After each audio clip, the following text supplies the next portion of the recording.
लेकिन लेकिन शाजिया इल्मी जी, विपक्ष ये कहना था, शरद पवार कह रहे थे भाई एक ऑल इंडिया पार्टी की मीटिंग, ऑल इंडिया पार्टी की बैठक बुलाइए, सभी पार्टियां बैठे और आप देश को बताइए कि क्या हालात हैं। नहीं, उसमें कोई, मुझे लगता नहीं है कोई इसमें कोई गलत मांग है और मुझे लगता है इसको कंसिडर करने की जरूरत है।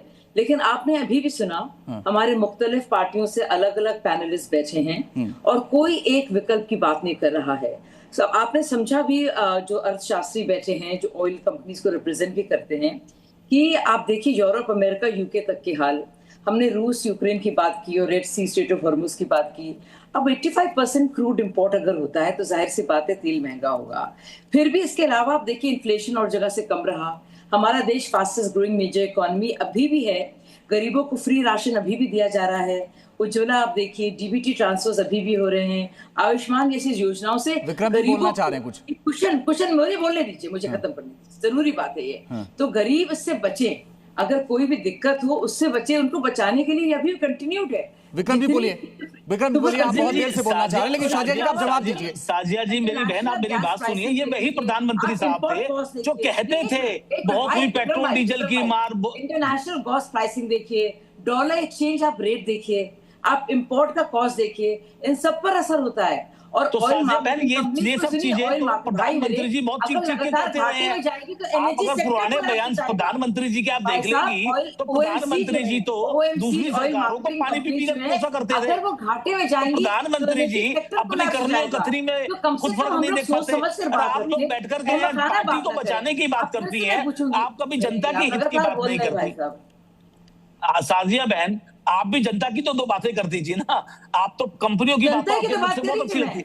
नहीं, आप नहीं, आप कंपनियों की, आप मेरी बात नहीं। फ्री राशन, अगर आप चाहती हैं फ्री देकर के राशन आप करेंगी शासन, ये नहीं चलने वाला है। आप सोच रही हैं फ्री राशन से आप शासन करेंगी, लेकिन आप रोजगार से, आपके लिए तो है नहीं वो योजनाएं, वो तो जनता के लिए, राहुल गांधी जी के लिए तो है नहीं वो।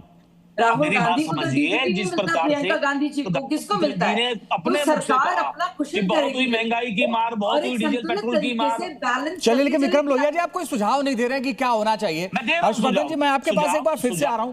मैंने आपसे थोड़ी देर पहले सर इसलिए पूछा था, एक मिनट विक्रम लोहिया जी, कि सरकार ने क्या देर कर दी, क्योंकि 6 मार्च को फिलीपींस ने 4 हफ्ते वर्क फ्रॉम होम कर दिया, 18 मार्च को श्रीलंका ने 4 हफ्ते वर्क फ्रॉम होम कर दिया, वियतनाम में कहा साइकिल चलाएं, कारपूल करें, सार्वजनिक परिवहन पर जोर दें, जरूरत पड़ने पर ही निजी वाहन निकालें।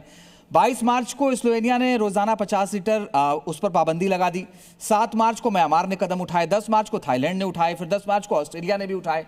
तो मार्च की बजाय क्या हमने लेट कर दिया? हम और पहले उठाते शायद तो कुछ स्थिति और कंट्रोल में होती, या शायद रेट आने वाले बाद में वक्त में बाद में बढ़ते। हर्षवर्धन जी, नहीं, देखिए जी, इसको दोनों तरह से देख सकते हैं। इसमें जो विपक्ष आरोप लगा रहा है कि चुनाव की वजह से कीमतें नहीं बढ़ी, ये बिल्कुल दुरुस्त बात है। ये आरोप एकदम कहीं से भी इसमें ऐसा नहीं कि ऐसा आरोप सही नहीं। और कोई भी सरकार जो रहती है वो कोई भी अपनी निर्णय चुनाव के समय नहीं लेती है। लेकिन इसका एक दूसरा पहलू है और इस पर ठीक से बात होनी चाहिए। क्या स्टेट गवर्नमेंट के बदलने से इस क्राइसिस में कोई मैनेजमेंट हो सकता था? क्या मान लीजिए कि पश्चिम बंगाल में ममता बनर्जी की सरकार होती, क्योंकि ये स्टेट का मसला नहीं है, ये सेंट्रल की ही गवर्नमेंट को करना है और उस पर कोई फर्क नहीं पड़ने वाला था।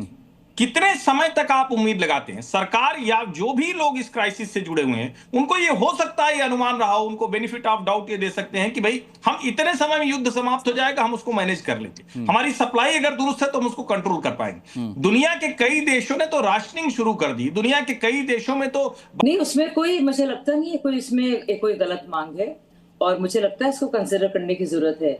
लेकिन आपने अभी भी सुना, हमारे मुख्तलिफ पार्टियों से अलग अलग पैनलिस्ट बैठे हैं और कोई एक विकल्प की बात नहीं कर रहा है।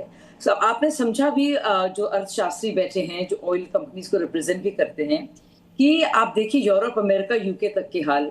हमने रूस यूक्रेन की बात की और red sea, strait of Hormuz की बात की। अब 85% क्रूड इंपोर्ट अगर होता है तो जाहिर सी बात है तेल महंगा होगा। फिर भी इसके अलावा आप देखिए इन्फ्लेशन और जगह से कम रहा। हमारा देश फास्टेस्ट ग्रोइंग मेजर इकोनॉमी अभी भी है। गरीबों को फ्री राशन अभी भी दिया जा रहा है।